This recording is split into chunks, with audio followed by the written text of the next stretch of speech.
The Priyank Kharge controversy, ಇದಕ್ಕೆ ಸಂಬಂಧಪಟ್ಟಂತೆ ಬಂದುಬಿಡೋಣ. ಇವರು ಈಗಲೇ ಯಾಕೆ ಲೆಟ್ರ್ ಕೊಟ್ಟರು ಅಂತ ಹೇಳಿದ್ರೆ, ಅಧಿಕಾರಕ್ಕೆ ಬಂದಿದ್ದು ಇವಾಗ ಗೃಹ ಮಂತ್ರಿಗಳಾದರೂ ಅದನ್ನು ಉಪಯೋಗಿಸಿಕೊಂಡ್ರು, ಮತ್ತು 100ರ ಸಂಭ್ರಮ, ಎಲ್ಲರೂ ಕೋಟ್ಯಾಂತರ ಸಂಘದ ಕಾರ್ಯಕರ್ತರಿದ್ದಾರೆ. ಇಂತಹ ಸಂದರ್ಭದಲ್ಲಿ ಇದರ ಬಗ್ಗೆ ಮಾತನಾಡಿದರೆ, ಏನೋ ಒಂದು ಚಕಾರವನ್ನು ಎತ್ತಿದರೆ ನಾವು ಒಂದು ಪಬ್ಲಿಕ್ ಫಿಗರ್ ಆಗ್ತೇವೆ, ಜಾಸ್ತಿ ಪ್ರಚಾರ ಬರುತ್ತೆ, ಮತ್ತು ಜನರು ಎಲ್ಲ ಚರ್ಚೆ ಮಾಡುವಂತಾಗುತ್ತೆ, ಮತ್ತು ಏನೋ ಒಂದು ಕ್ರಮವನ್ನು ತಗೊಂಡ್ಬಿಡ್ತಾ ಇದ್ದೀವಿ ಅಂತಾನೋ, ಅಥವಾ ಇನ್ನೇನೋ ಹೈಕಮಾಂಡ್ಗಳನ್ನು ತೃಪ್ತಿಪಡಿಸುವಂತಹ ಒಂದು ಮೇದುಗಾರಿಕೆನೋ, ಆ ಒಂದು ಕಾರಣಕ್ಕಾಗಿ ಒಂದು ಪೊಲಿಟಿಕಲ್ ಸ್ಟಂಟ್ಗೋಸ್ಕರ ಈ ಒಂದು ಲೆಟ್ರನ್ನು ಬರೆಯಲಾಗಿದೆ ಅಂತ ಕೂಡ ಸಾರ್ವಜನಿಕ ವಲಯಗಳಲ್ಲಿ ಚರ್ಚೆ ಆಗ್ತಾ ಇದೆ. ಅದು ಎಷ್ಟರ ಮಟ್ಟಿಗೆ ಸರಿ ತಪ್ಪು ಅನ್ನೋದು ಬೇಡ. ಈಗ ನನ್ನ ಕಾನೂನಿನ ಅಂಶಗಳನ್ನು ಹೇಳ್ತಾ ಹೋಗ್ತೇನೆ. ಏನು ಪ್ರಶ್ನೆಗಳನ್ನು ಇವರು ತೆಗೆದ್ರು ಅದಕ್ಕೆ ಉತ್ತರ ಏನು ಅನ್ನೋದನ್ನು ಕಾನೂನಾತ್ಮಕವಾಗಿ ನೋಡೋಣ. ಪ್ರಿಯಾಂಕ್ ಖರ್ಗೆ ಯಾರು? ಕರ್ನಾಟಕದ ಗೃಹ ಮಂತ್ರಿಗಳು ಮತ್ತು ಕಾಂಗ್ರೆಸ್ಸಿನ ಅಧ್ಯಕ್ಷರಾದಂತಹ ಮಲ್ಲಿಕಾರ್ಜುನ ಖರ್ಗೆಯವರ ಪುತ್ರರಾಗಿದ್ದಾರೆ. ಇವರು 13ನೇ ತಾರೀಕು ಜೂನ್ 2026ರಂದು ಮೋಹನ್ ಭಾಗವತ್ RSS ಮುಖ್ಯಸ್ಥರಿಗೆ ಒಂದು ಪತ್ರವನ್ನು ಅಫಿಷಿಯಲ್ ಆಗಿ ಕಳಿಸಿಕೊಡ್ತಾರೆ. ಅದರಲ್ಲಿ ಮುಖ್ಯವಾಗಿ ಇರುವಂತಹ ಒಂದು 8 ಪ್ರಶ್ನೆಗಳನ್ನು ಏನೇನು ಕೇಳಿದ್ರು ಅನ್ನೋದನ್ನು ಹೇಳ್ಬಿಡ್ತೇನೆ.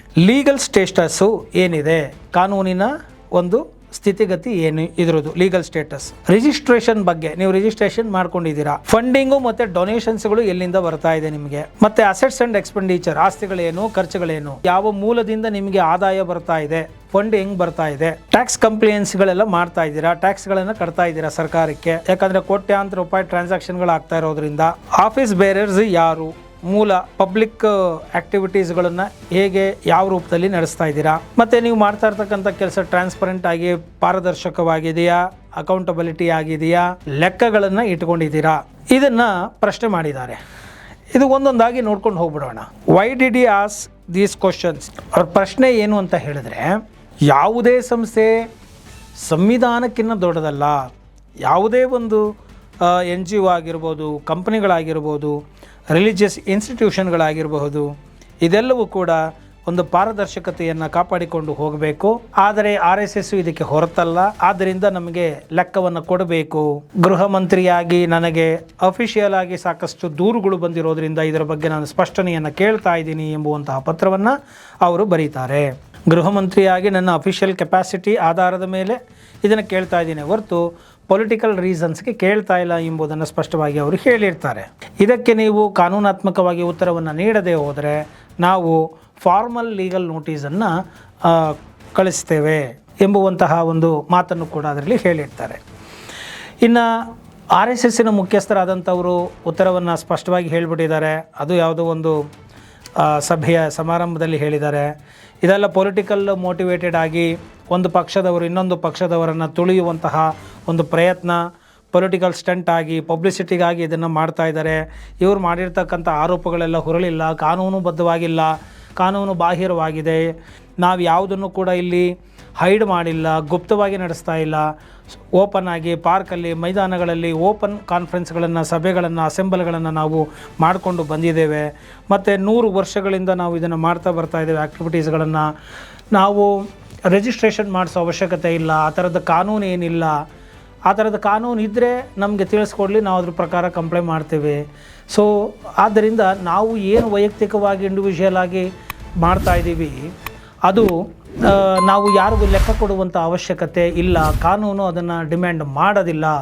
ಆದ್ದರಿಂದ ಇದಕ್ಕೆ ಉತ್ತರ ಕೊಡೋ ಅವಶ್ಯಕತೆ ಇಲ್ಲ ಎಂಬುವಂತಹ ನಿಟ್ಟಿನಲ್ಲಿ ಅವರು ಉತ್ತರವನ್ನು ಮತ್ತು ಸಮಂಜಸವಾಗಿ ಅವರಿಗೆ ತೋಚಿದ್ದನ್ನು ಹೇಳಿದ್ದಾರೆ. ಇನ್ನು BJPಯವರು ಪೊಲಿಟಿಕಲಿ ಮೈಲೇಜ್ ತಗೊಳ್ಳೋಕ್ಕೋಸ್ಕರ ಇದನ್ನೆಲ್ಲ ಮಾತಾಡ್ತಾ ಇದ್ದಾರೆ.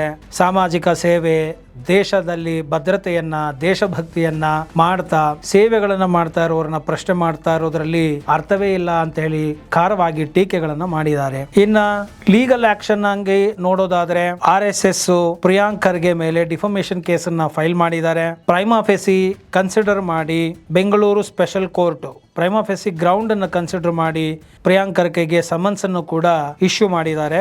ಅದು ಈಗ ಸಮನ್ ಸ್ಟೇಜಲ್ಲಿದೆ, ಕೇಸು ಪೆಂಡಿಂಗ್ ಇದೆ. ಇನ್ನು ಇಷ್ಟೆಲ್ಲ ಆಗೋದಕ್ಕೆ ಏನು ಪ್ರಶ್ನೆಗಳನ್ನ ಕೇಳಿದ್ರು, ಅದಕ್ಕೇನು ಉತ್ತರ ಅನ್ನೋದನ್ನ ಈಗ ನೋಡೋಣ. Under what legal status does the RSS function? If it is not formally registered ಅಂತ. ಯಾವ ಆಧಾರದ ಮೇಲೆ ಮಾಡ್ತಾರೆ ಅಂದರೆ ವಾಲಂಟಿಯರ್ ಅಸೋಸಿಯೇಷನ್ ಆಫ್ ಇಂಡಿವಿಜುವಲ್ಸ್ಗಳಿಗೆ 19(1) sub clause C of constitution ಇದರಲ್ಲಿ fundamental right to form associations ಅಂತ ಕೊಟ್ಟಿದ್ದಾರೆ. ಇಂಡಿವಿಜುವಲ್ಸ್ಗಳು ಸಂಘವನ್ನ ಕಟ್ಟಿಕೊಳ್ಳುವಂತಹ ಸ್ವಾತಂತ್ರ್ಯವನ್ನ ಹಕ್ಕನ್ನ ಸಂವಿಧಾನದ ಅನುಚ್ಛೇದ 19(1)(c) ನಲ್ಲಿ ನೀಡಲಾಗಿದೆ. ಇದಕ್ಕೆ ಯಾವುದೇ ಫಾರ್ಮಲ್ ರಿಜಿಸ್ಟ್ರೇಷನ್ ಕಂಪಲ್ಸರಿ ಇರೋದಿಲ್ಲ. ಆದ್ದರಿಂದ ನಾವು ಅದನ್ನು ಮಾಡಿಕೊಂಡಿಲ್ಲ ಅಂತ ಹೇಳಿ ಉತ್ತರವನ್ನು ಕೊಟ್ಟಿದ್ದಾರೆ. Why the RSS not registered it self? ಈಗಾಗಲೇ ಹೇಳಿದ ಹಾಗೆ ಕಾನೂನಲ್ಲಿ ಅದಕ್ಕೆ ಕಂಪಲ್ಸರಿ ಇಲ್ಲ, ಮ್ಯಾಂಡೇಟ್ರಿ ಇಲ್ಲ, ಕಡ್ಡಾಯ ಇಲ್ಲದೇ ಇರೋ ಕಾರಣ ನಾವು ಅದನ್ನು ಮಾಡಿಕೊಂಡಿಲ್ಲ ಅಂತ ಹೇಳಿ ಸಿಂಪಲ್ ಆಗಿ ಉತ್ತರ ಕೊಟ್ಟಿದ್ದಾರೆ. What are the sources of RSS funding? ಹೇಗೆ ಬರ್ತಾ ಇದೆ ಅಂದರೆ ಅದಕ್ಕೆ ಉತ್ತರ ವಾಲಂಟರಿ ಕಾಂಟ್ರಿಬ್ಯೂಷನ್ಸ್, ಅಂದರೆ ವರ್ಷಕ್ಕೊಮ್ಮೆ ಗುರುದಕ್ಷಿಣೆಯ ರೂಪದಲ್ಲಿ ಶಿಷ್ಯರು ಸಂಘಕ್ಕೆ ನೀಡ್ತಾ ಇದ್ದಾರೆ. ಇದು ಇಂಡಿವಿಜುವಲ್ ಆಗಿ ಕಾಂಟ್ರಿಬ್ಯೂಷನ್ ಮಾಡ್ತಾ ಇರೋದ್ರಿಂದ ಇದಕ್ಕೆ ಯಾವುದೇ ರೀತಿಯಾದಂತಹ ಒಂದು ರಿಜಿಸ್ಟ್ರೇಷನ್ ಅವಶ್ಯಕತೆ ಇಲ್ಲ. ನಾವು ಯಾವುದೇ foreign contribution regulations act 2010 FCRA ಮುಖಾಂತರ ಆಗಲಿ ನಾವು ಯಾವುದೇ ಫಾರಿನ್ ಫಂಡ್ಗಳನ್ನು ರಿಸೀವ್ ಮಾಡದೇ ಇರೋದ್ರಿಂದ ಈ ರೆಗ್ಯುಲೇಷನ್ಸ್ ನಮಗೆ ಅನ್ವಯ ಆಗೋದಿಲ್ಲ. ನಾವು ಟ್ಯಾಕ್ಸಬಲ್ ಕ್ಯಾಟಗರಿಗೂ ಕೂಡ ನಾವು ಬರೋದಿಲ್ಲ. ಇನ್ಕಮ್ ಟ್ಯಾಕ್ಸ್ ಆಕ್ಟ್ 1961 ಅಂಡರಲ್ಲೂ ಕೂಡ ನಾವು ಬರೋದಿಲ್ಲ ಅಂತ ಹೇಳಿದ್ದಾರೆ ಕ್ಲಿಯರ್ ಆಗಿ. ಇನ್ನು does the RSS pay taxes ಅಂತ ಹೇಳಿದ್ರೆ ಇನ್ಕಮ್ ಟ್ಯಾಕ್ಸ್ ಅಂಡರ್ ಅಲ್ಲಿ ನಾವು ಬರೋದಿಲ್ಲ. ನಮ್ದು ನೇಚರ್ ಆಫ್ ಇನ್ಕಮ್ ಆದಾಯ ಬರ್ತಾ ಇರತಕ್ಕಂಥ ಮೂಲ ಟ್ಯಾಕ್ಸ್ಗೆ ಎಕ್ಸೆಂಪ್ಟ್ ಇದೆ. ಗುರು ದಕ್ಷಿಣೆ ರೂಪದಲ್ಲಿ ಕೊಡ್ತಾ ಇರೋದ್ರಿಂದ ಅದಕ್ಕೆ ಟ್ಯಾಕ್ಸ್ ಇಲ್ಲ ಅಂತ ಹೇಳ್ಬಿಟ್ಟು ಹೇಳಿದೆ. ಮತ್ತೆ legal status of the entities holding its assets and conducting activities ಹಾಗಂದ್ಬಿಟ್ಟು ಬ್ಲಾಂಕೆಟ್ ಆಗಿ ಎಕ್ಸೆಂಪ್ಷನ್ ಅಂತ ಹೇಳಿ ನಾವು ಮೇಂಟೈನ್ ಮಾಡ್ತಾ ಇಲ್ಲ ಅಂತ ಹೇಳಿಲ್ಲ. ವಾಲಂಟಿಯರ್ ಅಸೋಸಿಯೇಷನ್ ಅಂತ ಹೇಳ್ಕೊಂಡು ನಮ್ಗೇನ್ ಬೇಕೋ ನಾವು ಅದನ್ನ ಮೇಂಟೈನ್ ಮಾಡ್ಕೊಳ್ತಾ ಇದೀವಿ, ಅದನ್ನ ಎಲ್ಲೂ ಡಿಸ್ಕ್ಲೋಸ್ ಮಾಡಬೇಕು ಅನ್ನೋದು ಏನಿಲ್ಲ ಅನ್ನೋದನ್ನ ಸ್ಪಷ್ಟವಾಗಿ ಹೇಳಿದ್ದಾರೆ. Who audits the finance of the RSS? ಯಾರು ಇದನ್ನ ಆಡಿಟ್ ಮಾಡ್ತಾ ಇದ್ದಾರೆ ಅನ್ನುವಂತಹ ಪ್ರಶ್ನೆಗೆ ಇದಕ್ಕೆ ಸಿಂಪಲ್ ಆಗಿ ಅನ್ರಿಜಿಸ್ಟರ್ಡ್ ವಾಲಂಟಿಯರಿ ಅಸೋಸಿಯೇಷನ್ ಮ್ಯಾಂಡೇಟರಿ ಏನಿಲ್ಲ, ಆಡಿಟ್ ಮಾಡಬೇಕು ಅಂತ ಹೇಳಿ ಉತ್ತರಗಳನ್ನ ಅವರು ಕೊಟ್ಟಿದ್ದಾರೆ. ನಾವು ಯಾವುದೇ ಟ್ಯಾಕ್ಸ್ ನ ಬೆನಿಫಿಟ್ ಆಗ್ಲಿ ಗವರ್ಮೆಂಟ್ ಗಳಿಂದ ಬೆನಿಫಿಟ್ ಆಗ್ಲಿ ಇದು ಯಾವುದನ್ನು ನಾವು ಕೇಳದೆ ಇರೋದ್ರಿಂದ ನಾವು ಈ ರೀತಿಯಾಗಿ ಯಾವುದೇ ರೀತಿಯ ಟ್ಯಾಕ್ಸ್ ಗಳನ್ನ ನಾವು ಆಡಿಟಿಂಗ್ ಮಾಡಿಸಬೇಕು ಅನ್ನುವಂತಹ ಕಾನೂನು ಇಲ್ಲ ಅಂತ ಹೇಳಿ ಸ್ಪಷ್ಟವಾಗಿ ಹೇಳಿದ್ದಾರೆ. Who is legally accountable for the RSS ಅಂತ ಹೇಳಿದ್ರೆ ಕ್ವಶನ್ ಕೇಳಿದ್ರೆ ಅದಕ್ಕೆ office bearer are persons responsible for the particular act or decisions. ಯಾವ ಆಫೀಸಿನ ಕೃತ್ಯದಲ್ಲಿ ನಡೆಯುತ್ತೆ, ಯಾರಿಂದ ನಡೆಯುತ್ತೆ, ವೈಯಕ್ತಿಕವಾಗಿ ಅವರು ಮಾತ್ರ ಅದಕ್ಕೆ ಕಾರಣಕರ್ತರಾಗ್ತಾರೆಯೇ ಹೊರತು ಸಂಘ ಕಾರಣ ಆಗಿರೋದಿಲ್ಲ. ನೋಡಿ, ಒಂದು ತಿಳ್ಕೊಳ್ಳಿ, ಯಾವ ಸಂಘ ರೆಸೊಲ್ಯೂಷನ್ ಕೊಟ್ಟು ಕಾನೂನು ಅನ್ನೋ ರೀತಿಯಲ್ಲಿ ಹೇಳಿ ಆದೇಶಗಳನ್ನು ಕೊಟ್ಟು ಮಾಡಿ ಎಂದ ಮಾರ್ಗದರ್ಶನ ಸೂಚಿಗಳನ್ನು ಕೊಟ್ಟು ಮಾಡಿಸಿದ್ರೆ ಆಗ ಸಂಸ್ಥೆ ಆಗತ್ತೆ ಹೊರತು ಇಂಡಿವಿಜುವಲ್ ಆಗಿ ಯಾರೋ ಗ್ರೂಪ್ನಲ್ಲಿ ಇರೋರು ಏನೋ ಒಂದು ಮಾಡಿಬಿಟ್ರೆ ಅದಕ್ಕೂ ಸಂಘಕ್ಕೂ ತರೋದಕ್ಕೆ ಬರೋದಿಲ್ಲ. ಆಗ ವ್ಯಕ್ತಿಗತವಾಗಿ ಅವರು ಸಿವಿಲ್ಲೋ ಕ್ರಿಮಿನಲ್ಲೋ ಪ್ರಾಸಿಕ್ಯೂಷನಲ್ಲಿ ಅವರು ಆಗ್ತಾ ಇದ್ದಾರೆ ಕೂಡ, ಶಿಕ್ಷೆಯೂ ಕೂಡ ಆಗತ್ತೆ ಎಂಬುವಂಥ ಉತ್ತರಗಳನ್ನು ಕೊಟ್ಟಿದ್ದಾರೆ. What legal framework governs RSS activities such as shakhas, marches and public events ಅಂತ ಕರೀತಾರೆ. ಕೇಳಿದಾಗ ಈ ಆಕ್ಟಿವಿಟೀಸ್ಗಳಾಗಲಿ ಸಂವಿಧಾನಬದ್ಧವಾಗಿ ನಮಗೆ ಬಂದಿರತಕ್ಕಂತಹ ಭಾರತೀಯ ನಾಗರಿಕ ಸುರಕ್ಷಾ ಸಂಹಿತೆ 2023ರಲ್ಲಿ ರಾಜ್ಯದ ಒಂದು ಕಾನೂನನ್ನು ಗೌರವಿಸ್ತಾ, ಮುನ್ಸಿಪಾಲಿಟಿ ಕಾನೂನುಗಳನ್ನು ಗೌರವಿಸ್ತಾ, ಪರ್ಮಿಷನ್ಗಳನ್ನು ತಗೊಳ್ತಾ, ನಾವು ಗ್ಯಾದರಿಂಗ್ ಜನಗಳನ್ನು ಸೇರಿಸ್ತಾ ನಾವು ಕೆಲಸಗಳನ್ನು ಮಾಡ್ಕೊಂಡು ಬಂದಿದ್ದೀವಿ. ಇಲ್ಲಿವರೆಗೂ ಯಾವುದೇ ರೂಲ್ಸ್ ರೆಗ್ಯುಲೇಷನ್ಸ್ಗಳನ್ನ ನಾವು ವೈಲೇಟ್ ಮಾಡಿಲ್ಲ ಎಂಬುವಂತಹ, ಮತ್ತೆ ಅದರ ಬಗ್ಗೆ ಯಾವುದೇ ರೀತಿಯ ದೂರುಗಳಾಗಿ ಕಂಪ್ಲೇಂಟ್ಗಳಾಗಲಿ ಆಗಿಲ್ಲ ಎಂಬುದನ್ನು ಕೂಡ ಇಲ್ಲಿ ಸ್ಪಷ್ಟವಾಗಿ ಹೇಳಿದ್ದಾರೆ. Should the RSS be subject to transparency and accountability like other charges organisation? ಬೇರೆ ಪಾರದರ್ಶಕತೆಯನ್ನ ಅಕೌಂಟಬಿಲಿಟಿಯನ್ನ ತಂದಿರುವ ಹಾಗೆ ನೀವು ತಂದಿದ್ದೀರಾ, ಟ್ರಾನ್ಸ್ಪರೆಂಟ್ ಆಗಿದ್ದೀರಾ, ಪ್ರಾಮಾಣಿಕವಾಗಿದ್ದೀರಾ, ಲೆಕ್ಕ ಕೊಡ್ತಾ ಇದ್ದೀರಾ ಎಂಬುವಂತಹ ಪ್ರಶ್ನೆಗೆ every organisation is equal before the law under article 14 ಅದನ್ನು ಒಪ್ಕೊಳ್ತೀವಿ, ಸಮಾನತೆಯನ್ನು ಒಪ್ಕೊಳ್ತೀವಿ ಆರ್ಟಿಕಲ್ 14 ಅಂಡರಲ್ಲಿ. ಆದರೆ if a particular law requires registration ಮಾಡ್ಕೊಳ್ಳೇಬೇಕು ಅಂತಿದ್ರೆ ಡಿಸ್ಕ್ಲೋಸರ್ಸು, ಟ್ಯಾಕ್ಸೇಷನ್ನು, ಕಾಂಪ್ಲಿಯನ್ಸು ಇದೇನಾದ್ರು ಇತ್ತು ಅಂತಂದರೆ ಅದಕ್ಕೆ RSS ಖಂಡಿತವಾಗ್ಲೂ ಕೂಡ ಅದನ್ನು ಫಾಲೋ ಮಾಡುತ್ತೆ. ನಾವು ಮಾಡಿಲ್ಲ ಅಂದರೆ ಅದು ಕಾನೂನಲ್ಲಿ ಇಲ್ಲ ಅಂತ ಹೇಳಿ ಸ್ಪಷ್ಟವಾಗಿ ಉತ್ತರವನ್ನು ಕೊಟ್ಟಿದ್ದಾರೆ. ಇನ್ನು ಆರ್ಟಿಕಲ್ 19(1)(c) ಇದರಲ್ಲಿ protects the right to form association, ಪ್ರತಿಭಟಿಸುವಂತಹ ಹಕ್ಕು ಎಲ್ಲರಿಗೂ ಇದೆ, ಅದಕ್ಕೆ ಸಂಘಗಳನ್ನು ಕಟ್ಟಿಕೊಳ್ಳುವ ಹಕ್ಕು ಇದೆ, ಆದ್ದರಿಂದ ನಾವು ಅದನ್ನು ಮಾಡ್ತಾ ಇದ್ದೀವಿ ಎಂಬುವಂಥ ಉತ್ತರವನ್ನು ಕೊಟ್ಟಿದ್ದಾರೆ. ಈ ವಿಚಾರಕ್ಕೆ ಸಂಬಂಧಪಟ್ಟಂತೆ ಸಾರ್ವಜನಿಕ ವಲಯಗಳಲ್ಲಿ ಮಿಶ್ರ ಪ್ರತಿಕ್ರಿಯೆ ವ್ಯಕ್ತ ಆಗಿದೆ. ಖರ್ಗೆ ಅವರು ಕೇಳಿರುವಂತಹ ಪ್ರಶ್ನೆಗಳು ಸೂಕ್ತವಾಗಿದೆ ಮತ್ತು ಕಾನೂನುಬದ್ಧವಾಗಿದೆ. ದೊಡ್ಡ ಸಂಸ್ಥೆ ಸಂಘ ಅಂತ ಹೇಳಿಕೊಳ್ಳುವಂತಹ ಇವರು ಪ್ರಾಮಾಣಿಕವಾಗಿ ಲೆಕ್ಕಗಳನ್ನು ಕೊಡುವುದರಲ್ಲಿ ತಪ್ಪೇನಿದೆ, ರಿಜಿಸ್ಟ್ರೇಷನ್ ಮಾಡಿಸ್ಕೊಂಡು ನೋಂದಣಿ ಮಾಡಿಸ್ಕೊಂಡು ಅಕೌಂಟಬಿಲಿಟಿಗೆ ಬಂದು ಸ್ಕ್ರೂಟಿನಿ ಮಾಡ್ಕೊಳ್ಳೋದ್ರಲ್ಲಿ ತಪ್ಪೇನಿದೆ ಅಂತ ಹೇಳಿ ಕೆಲವರು ಕೇಳ್ತಾ ಇದ್ದಾರೆ. ಕೆಲವರು ಇದೆಲ್ಲ ಪೊಲಿಟಿಕಲಿ ಮೋಟಿವೇಟೆಡ್ ಅಂತ ಹೇಳಿಬಿಟ್ಟು ಹೇಳ್ತಾ ಇದ್ದಾರೆ. ಲೀಗಲ್ ಎಕ್ಸ್ಪರ್ಟ್ಸ್ ಮಾತ್ರ ಏನು ಹೇಳ್ತಾ ಇದ್ದಾರೆ, ಅವರು ಪ್ರಶ್ನೆ ಏನು ಕೇಳಿದರೆ ಅದು ಲೆಜಿಟಿಮೇಟ್ ಆಗಿದೆ, ಕಾನೂನಾತ್ಮಕವಾಗಿದೆ. ಆದರೆ RSS ಮೇಲೆ ಕ್ರಮ ತಗೊಳ್ತೀನಿ ಅನ್ನೋದು ಆಗೋದಿಲ್ಲ. ಅದು ಪೊಲಿಟಿಕಲಿ ಡಿಸಗ್ರಿಮೆಂಟ್ಸ್ ಆಗುತ್ತೆ. ಕೋರ್ಟು ಈ ಒಂದು ಹಕ್ಕನ್ನು ಹೊಂದಿದೆ. ಇಂಡಿವಿಜುವಲ್ ಆಗಿ ಆರೋಪ ಸಾಬೀತಾದ ಮೇಲೇ ಕಾನೂನು ಪಾಲನೆ ಮಾಡಿಲ್ಲ ಅಂದಾಗ ಕೋರ್ಟ್ ತಗೊಳ್ಬೋದೇ ಹೊರತು ಸರ್ಕಾರ ಈ ರೀತಿಯಾಗಿ ಮಾಡಲಿಕ್ಕೆ ಬರೋದಿಲ್ಲ ಅಂತ ಹೇಳ್ತಾ ಇದ್ದಾರೆ. ಚರ್ಚೆಗಳು ಕೂಡ ನಡೀತಾ ಇದೆ. ಇದರ ಜೊತೆಗೆ ಸಾರ್ವಜನಿಕರು ಹಿಂದೂಗಳು ಹೆಚ್ಚಿರುವಂತಹ ಹಿಂದೂ ರಾಷ್ಟ್ರದಲ್ಲಿ ಹಿಂದೂಗಳ ಮೇಲೆ ಈ ರೀತಿಯ ದೌರ್ಜನ್ಯಗಳು, ಸ್ಕ್ರೂಟಿನಿಗಳು ಯಾಕೆ? ಹಿಂದೂ ದೇವಾಲಯಗಳಲ್ಲಿ ಬಂದಿರತಕ್ಕಂಥ ಹಣಗಳನ್ನು ತೆಗೆದುಕೊಂಡು ಮದರಸಗಳಿಗೆ ಕೊಟ್ಟು ಮುಸ್ಲಿಮರುಗಳನ್ನು ಓಲೈಸ್ತಾ ಇರ್ತಕ್ಕಂತಹ ಸಂಘದ ಮೇಲೆ ಯಾಕೆ ತನಿಖೆಗಳು ಇಲ್ಲ? ಎಷ್ಟು ಕೊಡಲಾಗಿದೆ? ಅವರಿಂದ ಸರ್ಕಾರಕ್ಕೆ ಎಷ್ಟು ದುಡ್ಡು ಬಂದಿದೆ? ಅದನ್ನು ಏನು ಮಾಡ್ತಾ ಇದ್ದಾರೆ? ಅದಕ್ಕೆ ಯಾವ ಅಕೌಂಟ್ಸ್ ಇದೆ? ಮಸೀದಿಗಳಲ್ಲಿ ಸಂಗ್ರಹ ಆದಂತಹ ಹಣಗಳೆಷ್ಟು? ವಕ್ಫ್ ಬೋರ್ಡಲ್ಲಿ ಎಷ್ಟು ಆಸ್ತಿಗಳಿದ್ದಾವೆ?